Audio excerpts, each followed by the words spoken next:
Vario 125 yang lama, bukan yang baru.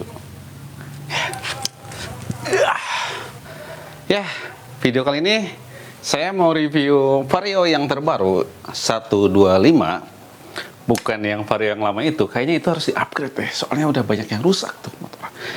Nah, kebetulan saya kemarin datang ke acaranya IMOS 2022 kemarin, dan banyak sekali motor yang saya kunjungin dan saya lihat-lihat, tapi saya keburu capek cuy. Salah satunya beberapa motor yang sudah pernah saya ulas di video sebelumnya. CBR 250 RR ini motor yang terbaru, baru launching kemarin. Dan engine tipe twin cylinder liquid cooled 4 stroke 250 cc. Motor terbaru dari Honda. Wih, mantap. Dan sekarang saya mau ulas yang 125. Tapi seadanya aja ya, karena pas kemarin saya ambil footage di sana, rame banget dan keburu capek saya. Dan test ride-nya pun saya dilarang untuk merekam videonya ya. Oke lah. Kalau begitu, saya mau review Vario 125 terbaru 2022, ya menjelang 2023 kali ya. Dan saya akan paparkan kekurangan serta kelebihan dari Vario 125 ini.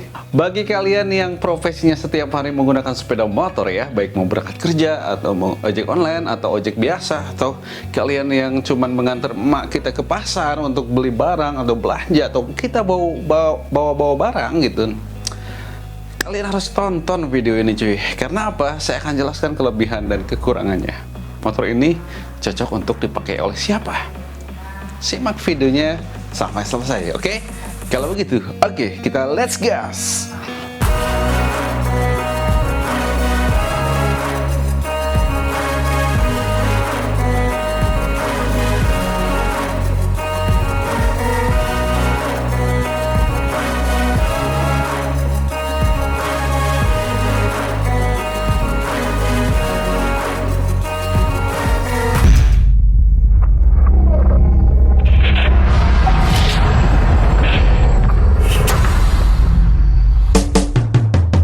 Oke, salam kenal, selamat datang. Saya Aditya Guntara di channel Aktivis ya. Dan seperti yang saya bilang tadi, saya akan membahas Vario 125, motor terbaru dari Honda yang di kelas CC 125. Kenapa Honda mengeluarkan motor tersebut untuk di pasar Indonesia?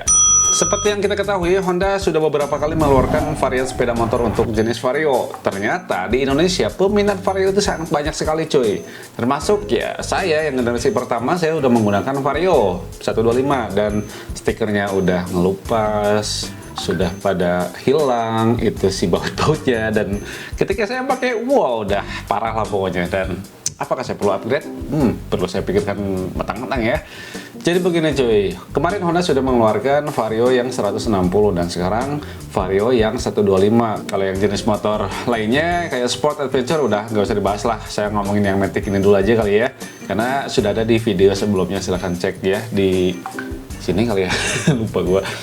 Nah, ada yang menarik, kenapa Vario masih mengeluarkan yang 125? Ya, yang jelas lah, masih banyak peminat Vario 125 di Indonesia. Tentunya kalau di kita kan karakteristik di jalannya itu kan tidak terlalu seperti di luar ya, yang masih sepi, lalu lalangnya masih enak. Di Indonesia kan sudah agak padat dan memang aktivitasnya tidak begitu jauh. Dan di Indonesia dengan motor Matic dengan untuk kebutuhan sehari-hari yang 80 km per jam aja kan udah bagus gitu kan.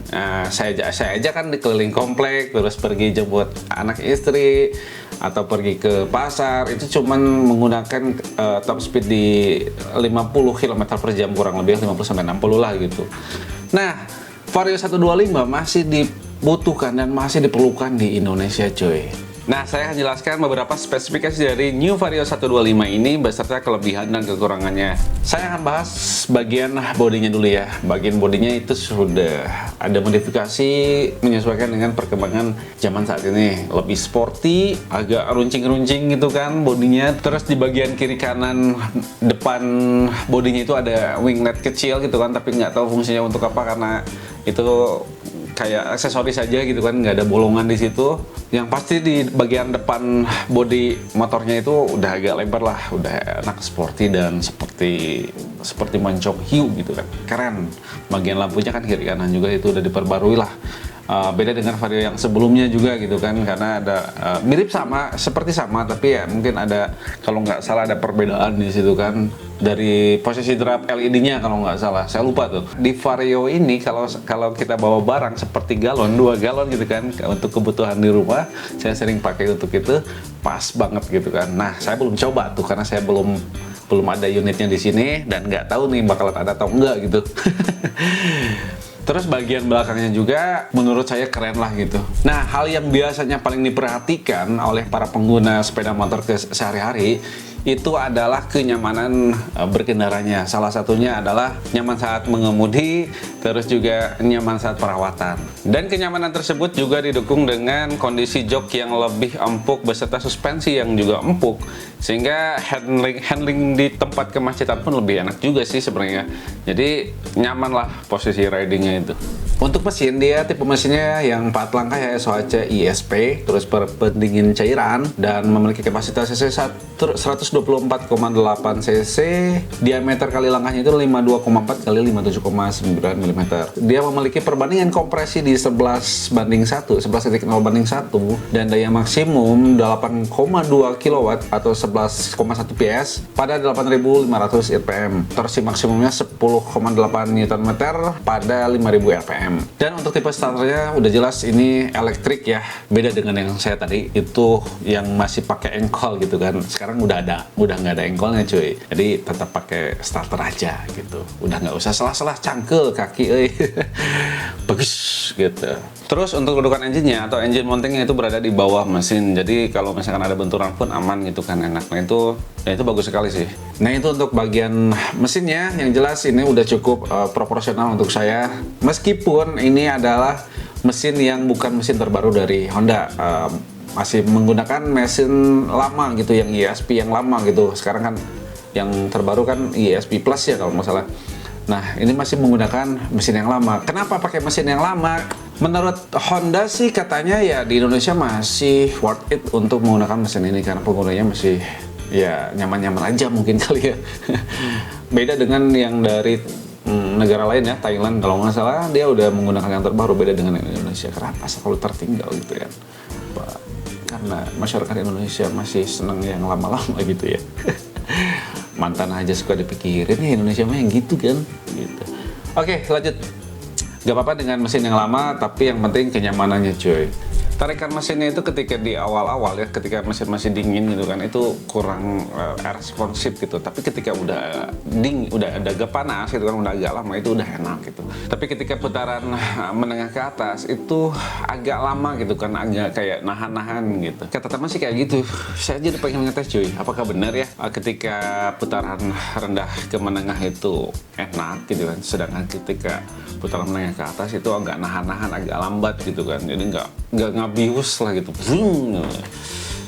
putarannya nggak terlalu kencang gitu, jadi agak pelan-pelan, agak nahan-nahan gitu. Apakah itu salah satu faktor motor ini lebih irit dibandingkan yang lain gitu cuy?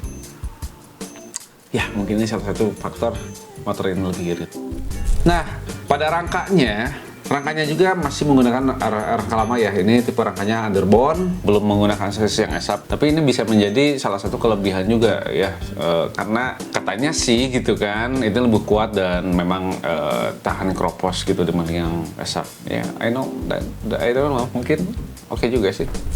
Nah untuk bagian ban sendiri ini sudah ada perubahan ya, termasuk ke bagian daun-daun bannya ini yang terbaru lah gitu kan, dan juga menggunakan velg yang terbaru. Ini kalau nggak salah velg yang 150 kemarin ya. Tapi sayangnya kalau kita melihat dari tampak samping kiri atau kanan atau kan terlihat dari samping gitu, ini nggak cocok sih dengan desainnya gitu kan. Kalau lihat dari bodi kan sporty banget gitu kan, agak tajam-tajam. Tapi pas ketika kita melihat dari velgnya itu melengkung gitu kan, melengkung kayak gitu.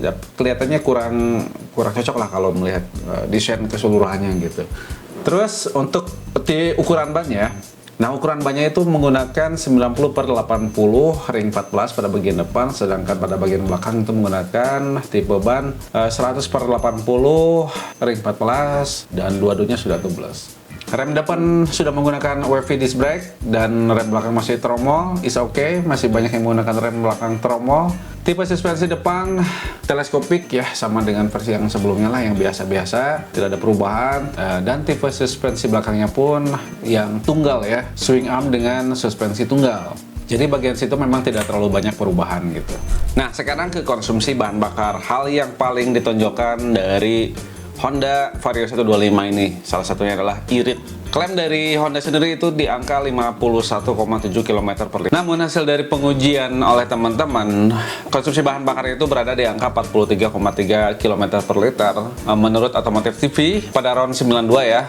Sedangkan setelah diuji oleh Taufik TMC Blog itu menghabiskan angka 61,3 km per liter. Jadi klaim yang disebutkan oleh Honda di angka 51,7 km per liter ya masuk akal lah. Ini motor memang irit cuy. Artinya dengan kapasitas tangki 5,5 liter kita bisa menghabiskan full isi bahan bakar tersebut di angka 200 km lebih, 250 km lebih, sesuai dengan medan ya tentunya. Mantap cuy. Untuk top speednya sendiri yang sudah diuji oleh teman-teman tadi gitu kan, itu di angka 111 km per jam atau hingga 113 km per jam. 110 km per jam saja lutut saya udah gemeteran cuy. Dan minim vibrasi, senyap lah gitu cuy. Jadi enak banget. Itu yang saya suka. Selanjutnya untuk bagian kelistrikan, di sana disematkan di bagian depan itu ada untuk pengecasan handphone ya. Ada USB tipe A dengan tegangan 2,1 ampere. Bisa dipakai dengan kondisi mesin menyala ya. Kalau mati nanti dikhawatirkan akhirnya ngedrop cuy. Selain itu juga ada cover penutupnya di bagian atas, sehingga kalau misalkan dalam kondisi hujan ya minimal bisa mengurangi resiko kehujanan lah. Namun dek ini juga, dek pengecasan ini juga bisa dimanfaatkan untuk penyimpanan botol kemasan air minum, tapi bukan yang tanggung ya, yang 600 bukan. Mungkin di angka 400 milian lah itu cukup gitu, 300-400 mili cukup. Nah, pada bagian bagasi seperti Vario sebelumnya yang versi Vario 125 helm in, pasti akan selalu dibuatkan bagasi yang cukup dengan helm, minimal helm half face lah. Kalau yang full face sayang ya dimasukin bagasi yang terlecet-lecet. Dan itu pun disesuaikan dengan helmnya seperti apa. Oke, balik lagi. Nah, untuk bagian depan bodi kita ya sebagai driver, di sana ada gantungan kecil yang memang ya itu membantu lah gitu kan untuk kita menyimpan barang-barang yang menggunakan kantong gitu. Itu bermanfaat lah, hal kecil yang sangat bermanfaat, dan itu tidak mengganggu kondisi kalau kita membawa barang dengan yang kotak-kotak gitu kan, jadi tidak mengganggu lah gitu. Hal kecil yang memang perlu dipertimbangkan.